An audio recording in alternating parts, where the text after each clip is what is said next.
اسلامیہ نے ہند کے عظیم الشان اجتماع لاہور میں 23 مارچ 1940 کی قرارداد پیش کرنے کا شرف جس مولوی ابو القاسم فضل حق کو ملا، وہ پکارتا چلا گیا کہ اس ملک کی بنیادوں میں اس کی آرزوئیں، امنگیں موجود ہیں۔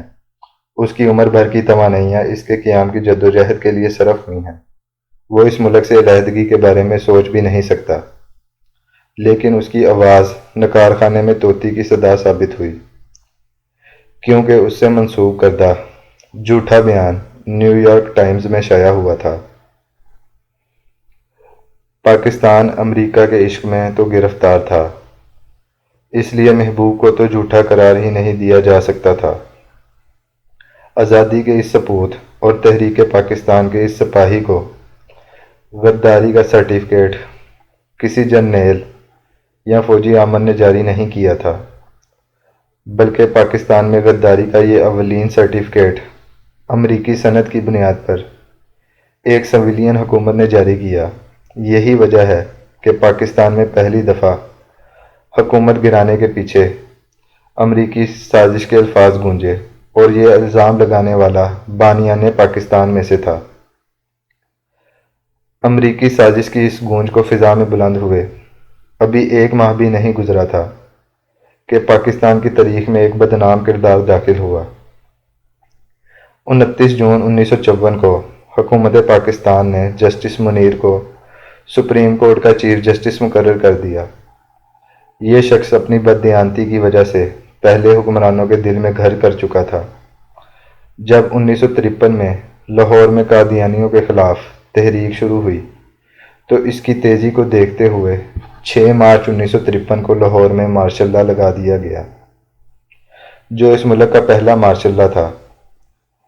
ان فسادات کی تحقیق کے لیے ایک عدالتی کمیشن بنایا گیا جس کا سربراہ یہی جسٹس منیر تھا۔ اس کمیشن نے ایک رپورٹ مرتب کی جو 21 اپریل 1954 کو شائع ہوئی۔ اس رپورٹ کے 68 سال گزر جانے کے باوجود بھی سیکولر اور لبرل حضرات اسے ایک اہم دستاویز تصور کرتے ہیں، کیونکہ اس میں جسٹس منیر نے یہ ثابت کرنے کی کوشش کی تھی کہ قائد اعظم ایک سیکولر لبرل پاکستان بنانا چاہتے تھے۔ یہ تو کئی سالوں کے بعد سلینا کریم نے، جو برطانیہ میں پڑھتی تھی، اس نے تحقیق کر کے ثابت کیا کہ جسٹس منیر نے قائد اعظم کے رائٹرز کو دیے گئے انٹرویو کے الفاظ تبدیل کر کے انہیں سیکولر نظریات کے مطابق ڈھالا تھا۔ ایسا بددیانت شخص جب پاکستان کے چیف جسٹس کی کرسی پر بیٹھا تو پھر وہی کچھ ہوا جس نے پاکستان کی تاریخ میں ایک سیاہ باب کا اضافہ کر دیا۔ گورنر جنرل غلام محمد نے جس کابینہ کو انگریز کے بنائے گئے انڈیا ایکٹ کے تحت حاصل شدہ اختیارات کے تحت برطرف کر دیا تھا، تو اس شخص نے 10 مئی 1955 کو اس اقدام کو جائز قرار دیا، اور غلام محمد نے جو دستور ساز اسمبلی توڑی تھی اس کو بھی کال عدم ہی رہنے دیا گیا۔ اس فیصلے کے 18 دن بعد قائد اعظم کی مسلم لیگ کی دستور ساز اسمبلی کی جگہ غلام محمد نے ایک نئی اسمبلی بنانے کا اعلان کیا، جس کے اراکین کو صوبائی اسمبلی کے ممبران نے منتخب کیا۔ یہ دستور ساز اسمبلی 80 اراکین پر مشتمل تھی، جسے عوام نے براہ راست ووٹ سے منتخب نہیں کیا تھا۔ ہر صوبے نے اپنے کوٹے کے مطابق اراکین کو اسمبلی میں بھیجا۔ یہاں پہلی دفعہ مشرقی اور مغربی پاکستان کے درمیان برابری کا اصول اپنایا گیا۔ 40 اراکین مغربی پاکستان اور 40 ہی مشرقی پاکستان سے لیے گئے، حالانکہ مشرقی پاکستان کی آبادی مغربی پاکستان سے زیادہ تھی۔ 7 جولائی 1955 کو اس دستور ساز اسمبلی کا اجلاس پرفضا مقام مری میں منعقد ہوا۔ چند سال پہلے والی اسمبلی جس میں مسلم لیگ کو اکثریت حاصل تھی، اب اس پارٹی کا وجود گھٹا کر ایسا کر دیا گیا کہ وہ کسی دوسری پارٹی کی شراکت کے بغیر حکومت نہیں بنا سکتی تھی۔ قائد اعظم کی مسلم لیگ سے علیحدہ ہو کر عوامی لیگ بنانے والے حسین شہید سہروردی کے اراکین چونکہ مشرقی پاکستان سے آنے والے اراکین کی اکثریت رکھتے تھے،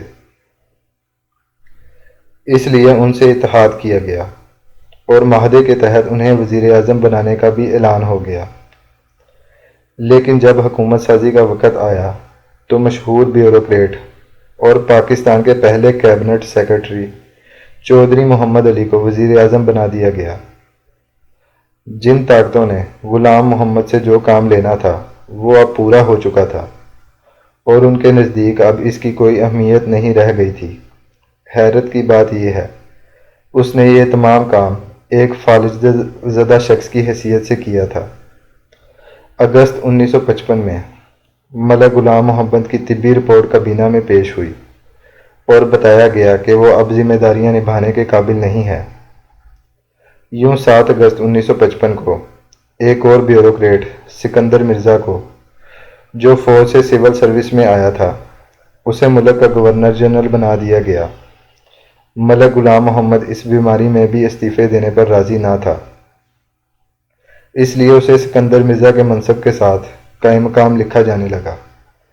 19 ستمبر 1955 کو کیبنٹ سیکرٹری نے اس کے کامتے ہاتھ سے کیے گئے دستخطوں والا ایک استعفیٰ پیش کیا۔ ریڈیو پاکستان سے حکومت کی جانب سے اسے خراج تحسین پیش کیا گیا۔ اس کی خدمات کو سراہا گیا اور اب ملک کی سربراہی سکندر مرزا کے ہاتھ میں آ گئی۔ ملک پر اب 2 ایسے لوگوں کا راج مسلط ہوا جو امریکی آشیرواد سے یہاں تک پہنچے تھے۔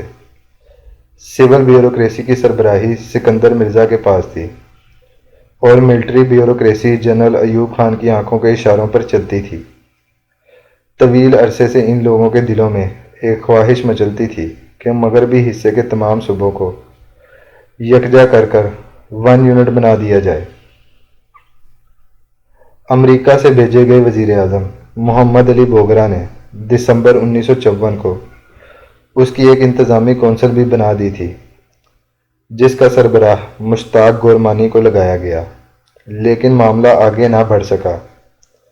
نئی دستور ساز اسمبلی وجود میں آئی تو اس میں ایک ایسا شخص سامنے آیا جو خان عبد الغفار خان، جسے سرحدی گاندھی کہتے تھے، اس کا بھائی عبد الجبار خان جو ڈاکٹر خان صاحب کے نام سے پکارا جاتا تھا۔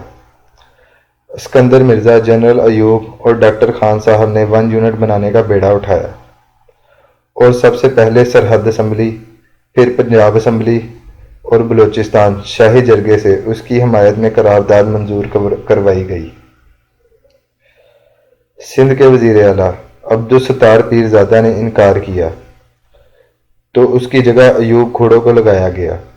قرارداد منظور ہوئی تو 19 اکتوبر کو مغربی پاکستان کے صوبے کا اعلان ہوا، جس کے پہلے گورنر مشتاق گورمانی اور پہلے وزیر اعلیٰ ڈاکٹر خان صاحب تھے۔ اس پر سردار عبدالرب نشتر نے یہ شعر پڑھا تھا: نرنگی سیاست دوراں تو دیکھیے، منزل انہیں ملی جو شریک سفر نہ تھے۔